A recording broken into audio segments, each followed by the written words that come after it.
Plastic surgery ಪರಿಚಿತವೆಂದು ತೋರುತ್ತದೆ, ಆದರೆ ನಿಗೂಢವೂ ಆಗಿದೆ. ಪ್ಲಾಸ್ಟಿಕ್ನಂತೆಯೇ ಅಂಗಾಂಶಗಳ ಆಕಾರವನ್ನು ಬದಲಾಯಿಸುವ ಜ್ಞಾನ ಮತ್ತು ಕೌಶಲ್ಯದಿಂದ ಇದು ಬರುತ್ತದೆ.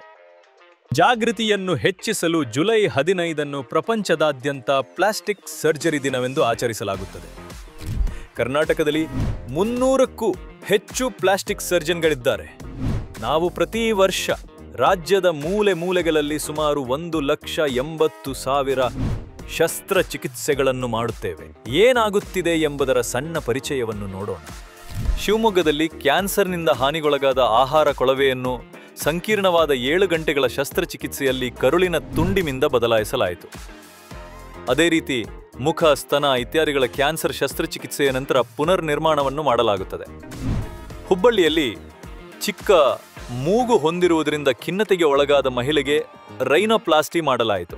ಕಾಸ್ಮೆಟಿಕ್ ಸರ್ಜರಿ, ಕೂದಲು ಕಸಿ, ಮುಖದ ಯಾವುದೇ ಭಾಗಕ್ಕೆ ಬದಲಾವಣೆಗಳು, ಸ್ತನದ ಗಾತ್ರವನ್ನು ಹೆಚ್ಚಿಸುವುದು ಅಥವಾ ಕಡಿಮೆ ಮಾಡುವುದು, ಕೊಬ್ಬು ತೆಗೆಯುವುದು ಮತ್ತು ಇತರ ಹಲವು ಕಾರ್ಯವಿಧಾನಗಳು ದಿನನಿತ್ಯದವು.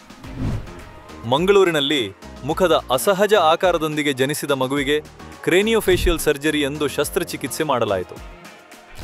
ಸೀಳು ತುಟಿ, ಸೀಳು ಅಂಗುಳಿನ ತಿದ್ದುಪಡಿ, ಹೊಸ ಕಿವಿಯನ್ನು ರಚಿಸುವುದು, ರಕ್ತನಾಳಗಳ ಗೆಡ್ಡೆಗಳು, ಕಣ್ಣುರೆಪ್ಪೆಗಳ ದೋಷಗಳು ಇವೆಲ್ಲವೂ ಪ್ಲಾಸ್ಟಿಕ್ ಸರ್ಜರಿ ವಿಧಾನಗಳ ಭಾಗವಾಗಿದೆ. ಬೆಂಗಳೂರಿನಲ್ಲಿ ಅಪಘಾತದಲ್ಲಿ ಕತ್ತರಿಸಿದ ಬೆರಳನ್ನು ಮತ್ತೆ ಜೋಡಿಸಲಾಯಿತು. ಸ್ನಾಯುರಜ್ಜುಗಳು, ನರಗಳು, ರಕ್ತನಾಳಗಳನ್ನು ಸರಿಪಡಿಸುವುದು ಮತ್ತು ಕೈಯ ಸಣ್ಣ ಮೂಳೆಗಳಿಗೆ ಚಿಕಿತ್ಸೆ ನೀಡುವುದು, ಕೈಯ ಕಾರ್ಯವನ್ನು ಪುನಃಸ್ಥಾಪಿಸುವತ್ತ ವಿಶೇಷ ಗಮನ ಹರಿಸುವುದು ಒಂದು ಕಲೆ. ಮೈಸೂರಿನಲ್ಲಿ ವರ್ಷಗಳಿಂದ ಗುಣವಾಗದ ಪಾದದ ಮೇಲಿನ ಗಾಯದಿಂದ ಬಳಲುತ್ತಿರುವ ಮಧುಮೇಹಿಗಳಿಗೆ ಸುಧಾರಿತ ಕೃತಕ ಚರ್ಮದ ಪದರದಿಂದ ಚಿಕಿತ್ಸೆ ನೀಡಲಾಯಿತು.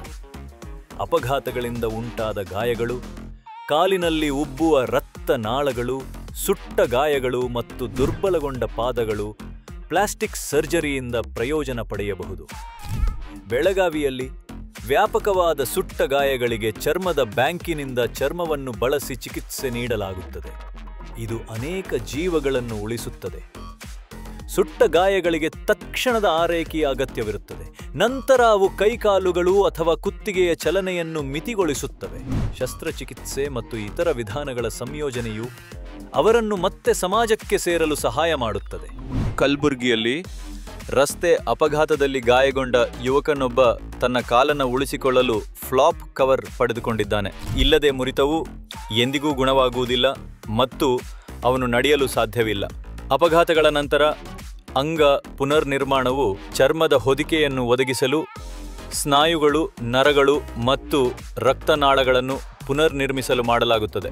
ಹಾಸನದಲ್ಲಿ 1 ವರ್ಷದ ಬಾಲಕಿಯೊಬ್ಬಳು ಹೆಚ್ಚುವರಿ ಬೆರಳನ್ನು ತೆಗೆದುಹಾಕಲು ಬಂದಿದ್ದಾಳೆ.